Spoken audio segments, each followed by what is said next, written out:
We will hear from ANC's Australian Executive Director, Mr. Voice0037, who in his address will discuss developments in the pursuit of universal recognition of the Armenian genocide.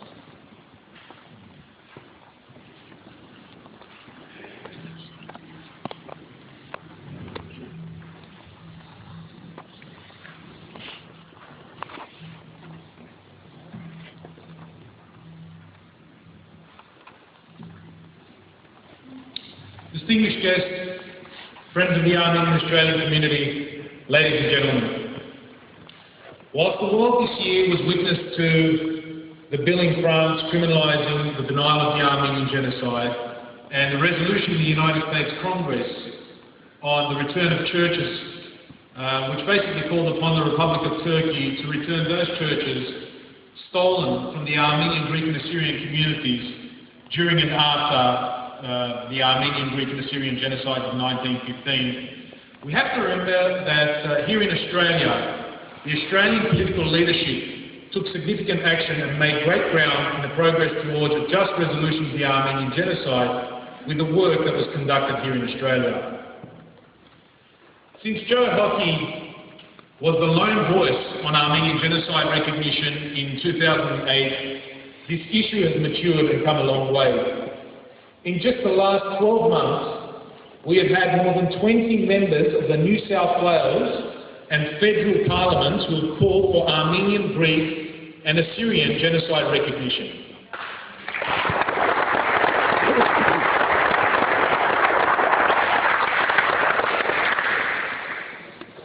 Just some of those names are John Alexander, Joe Hockey, Scott Morrison, Paul Fletcher, Senator Nick Xenophon, David Shoebridge, Rob Stokes, Andrew Rohan, Walt Theckel, Fred Nile, Senator Lee Rhiannon, and most recently, Craig Kelly, Malcolm Turnbull, Michael Danby, and Joel Fitzgibbon. All of these members called for recognition of the Armenian, Greek and Assyrian genocide just 3 to 4 months ago.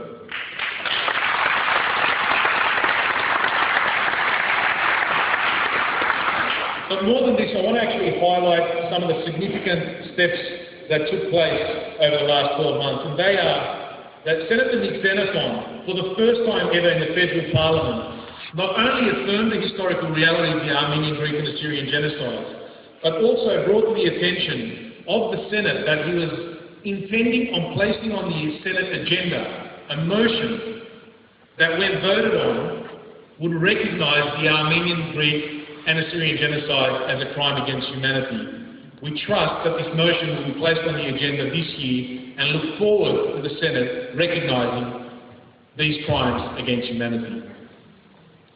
I also wish to bring to your attention the work by Michael Danby, the Chair of the Joint Standing Committee on Foreign Affairs, Defence and Trade, who offered the Armenian community an opportunity to deliver a presentation entitled Consequences of an Unresolved Crime Against Humanity. Now, this presentation was delivered to the 34 members of the Joint Standing Committee, of which many participated, and listened to the issues, the modern-day issues, that have resulted from this unresolved crime against humanity. But something special also happened in late last year, and that was one member of the New South Wales Parliament, Mr. Walt Theckel, paid a visit to the Republic of Armenia and the Republic of Nagorno-Karabakh. And he also visited the Armenian Genocide Museum. He laid a wreath at the Dizar Monument and conducted an interview with Armenian TV. In his interview, he clearly stated that he was committed to making sure that Australian parliamentarians visited the Republic of Armenia and visited the Armenian Genocide Museum there. I'm thankful that with his colleagues, David Shoebridge and Jonathan O'Day, the New South Wales Parliament will be looking at leading a delegation to Armenia to visit the Armenian Genocide Museum in 2013.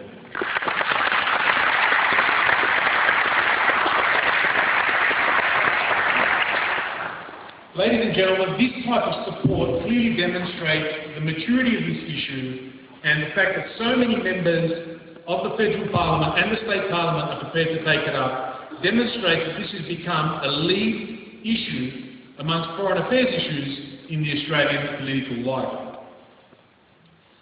But in addition to the political leadership shown by our elected representatives, there's been significant steps in the issue of public education on the Armenian genocide.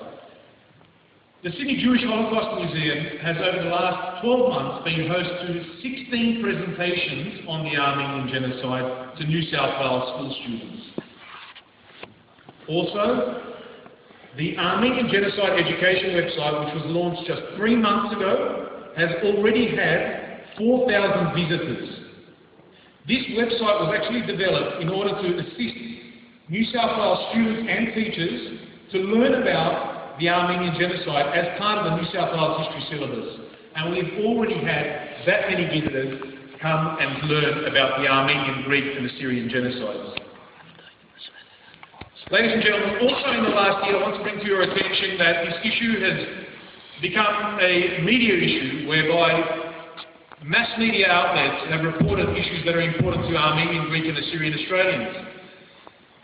The SBS television, ABC television, 7 News, The Australian, the Sydney Morning Herald, these are just some of the mass media outlets that have reported positively on the issue of the Armenian genocide, the Greek genocide, the Assyrian genocide, as well as Australia's response. How Anzacs were eyewitness to what happened, how the Australians provided relief to the survivors of the Armenian, Greek and Assyrian genocides. Ladies and gentlemen, the descendants and survivors of the Armenian, Greek and Assyrian genocides seek nothing less than a true and accurate acknowledgement of this historical event. We seek nothing less than an apology from the Republic of Turkey for the actions committed by the Ottoman Turkish government in 1915. Now, whilst Australia's link to the Armenian genocide, the media articles, the eyewitness accounts and the nearest relief, all of this, although it is well documented and Australia would do well to recognise this part of its own history, Australia actually has a unique role to play. As a friend and ally of the Republic of Turkey, we have a duty to recognise the Armenian, Greek and Assyrian genocides and to encourage the Republic of Turkey to seek forgiveness from these minority groups and to encourage the same principles that we hold here in Australia. Today I'd like to thank those members of Parliament who have spoken on this issue and supported the issue of the Armenian, Greek and Assyrian genocide recognition in the Parliament of Australia. Elected parliamentary representatives, distinguished guests, Armenian community leaders from across Australia and New Zealand, leaders of the Jewish, Greek and Assyrian communities, it has been an honour working with you. The path towards justice has been long. Let us remain united in our endeavour for a just and more peaceful world. Thank you.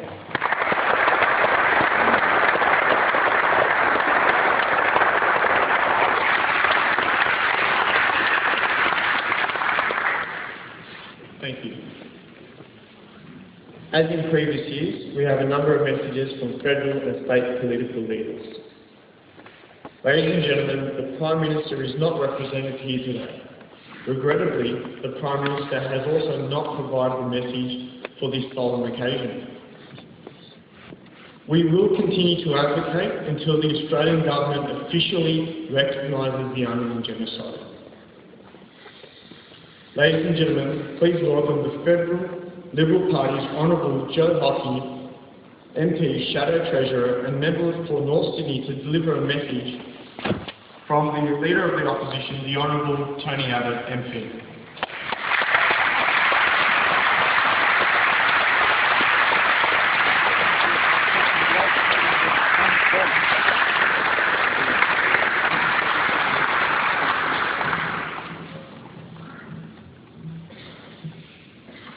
Whenever I give these speeches, it's not long afterwards that I get a phone call from the Turkish ambassador.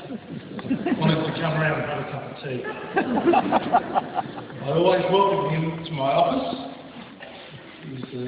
He's Vivial Fellow. He's a decent human being.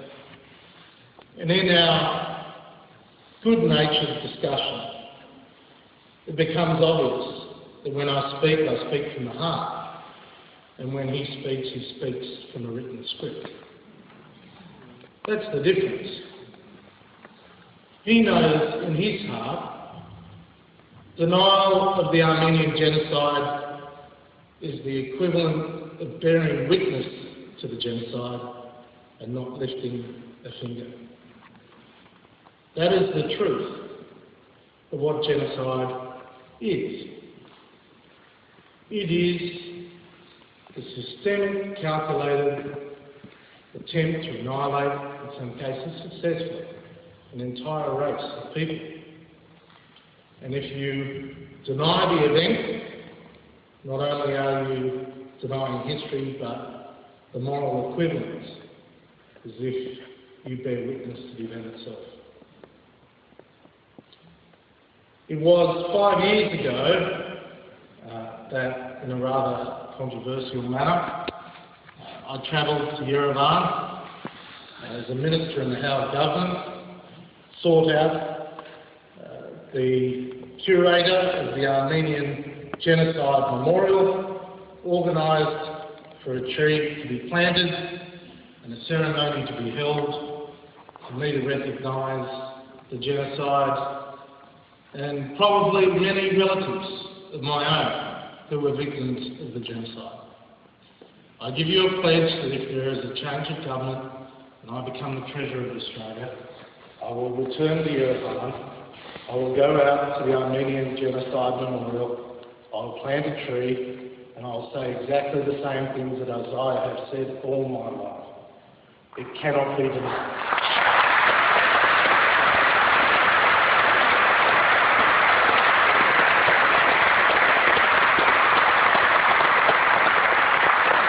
Take this opportunity to praise Varane and all of his team for the leadership and the persistence shown by so many over so long a period of time.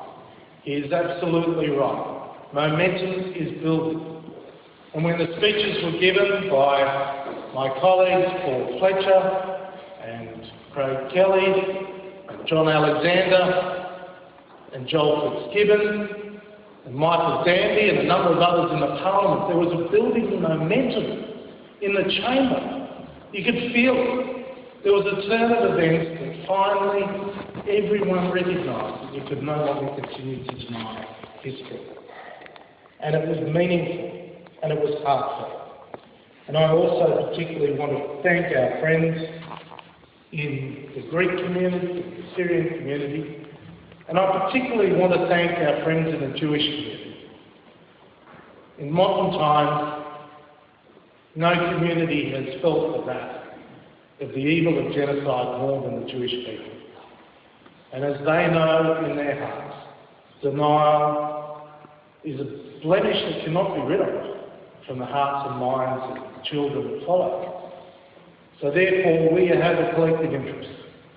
We have a collective interest to change Australian policy, to recognise the Armenian genocide occurred, and most importantly, to convince the Turkish government that now is the time to say sorry. I finally want to also pay tribute to the Armenian community more generally. It is a proud moment for me to be able to stand here and to recognise my good friend and little sister, Gladys Berejiklian, who was the first Armenian minister.